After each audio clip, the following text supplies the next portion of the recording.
گناہ انسان کرے تو 5 چیزیں ہی اس کی زندگی میں فوراً ظاہر ہو جاتی ہیں. ان للسیئۃ سوادا فی الوجہ، اس کے چہرے پہ سیاہیاں چھا جاتی ہیں. وظلمۃ فی القلب، دل میں اندھیرا، اداسی. کیا بنے گا؟ ہر وقت ٹینس، ابے کیا ہو گیا، بس سمجھ نہیں آتی جی، بس پتہ نہیں کیا بات ہے، پریشانی ختم نہیں ہوتی.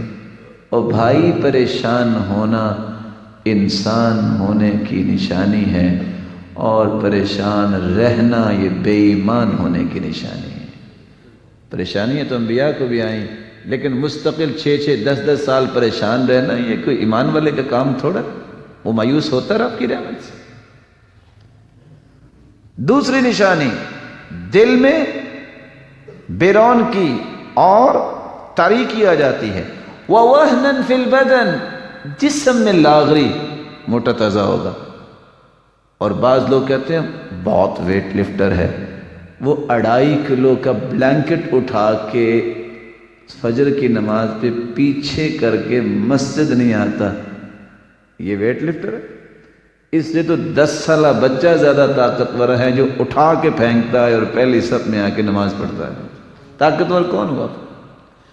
جس سے رضائی 2 کلو کی نہیں اٹھائی جاتی، یہ بھی کوئی ویٹ لفٹر ہے، یہ بھی کوئی طاقتور ہے.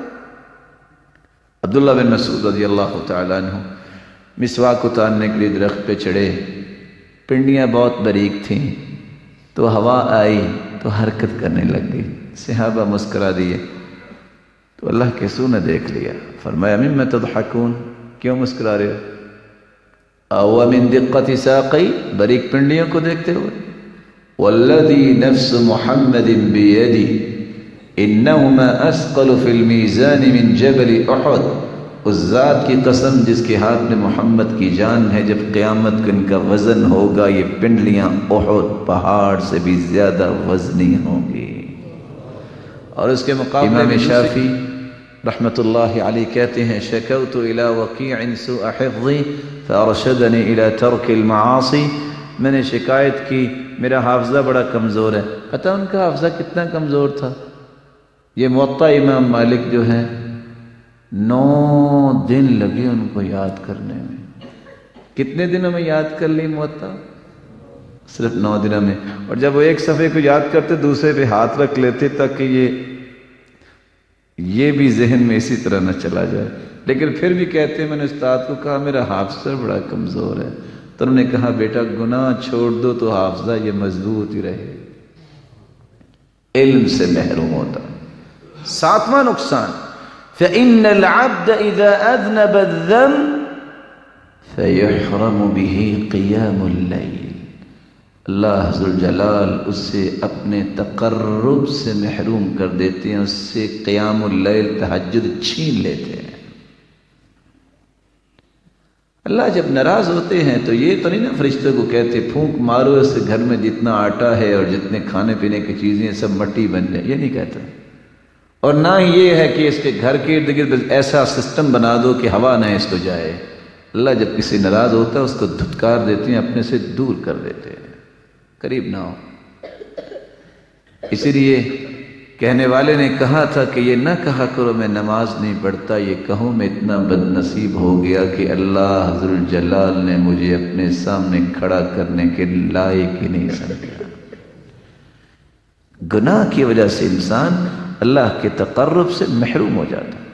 8واں نقصان جو انسان کو جھیلنا پڑتا ہے، ان العبد اذا اذنب الذنب فيحرم من الرزق قد هيئ له، رزق اللہ نے تیار کیا ہوتا ہے، گناہ کی وجہ سے اللہ ذوالجلال اس رزق سے بھی بسا اوقات محروم کر دیتا. 9واں نقصان، بندہ مومن کی زندگی مشکلات شروع ہو جاتی ہیں. سلف اس لیے کہا کرتے تھے انی لأعصی وأرى اثرہ فی اہلی ودابتی، گناہ ہم سے ہوتا ہے، ہم سواری پہ بیٹھتے ہیں وہ بھی اچھلتی ہے، بیوی سے بات کرتے ہیں وہ بھی بدتمیزی کرتی ہے، اس کا مطلب ہے کہ میری برائی کی نحوست میرے جانور میری سواری پہ بھی پڑتی ہے، میری بیوی پہ بھی پڑتی ہے۔ نیک بنو گے ایک بنو گے، اس گناہ کی نحوست انسان کے سارے معاملات پہ آتی ہے۔ 10ویں مصیبت جو انسان کو جھیلنی پڑے گی، اور یہ سب سے بڑی مصیبت ہے، کہ انسان اللہ کی رحمت سے دھتکارا جاتا ہے۔ لعن اللہ السارق، لعنت ہے چور پر، یسرق البیضہ فتقطع یدہ، جو انڈا چوری کرتا ہے اور اس کا ہاتھ کٹ جاتا ہے۔ انڈے کی تو اتنی قیمت نہیں ہوتی، علماء نے اس کی وضاحت کیا کی، پہلے چوری انڈے سے شروع کرتا ہے، تو پھر کرتے کرتے اتنی چوری کرتا ہے کہ ڈھال کو چوری کرتا ہے جو جنگ میں استعمال ہوتی ہے، تو اس کا ہاتھ کٹ جاتا ہے۔ لعنت کا مطلب الطرد من رحمت اللہ، اللہ کی رحمت سے دھتکارا گیا، چور بن گیا۔ لعن اللہ السارق یسرق الحبل فتقطع یدہ، لعنت ہے چور پر جو رسی چرائے اس کا ہاتھ کٹ جائے۔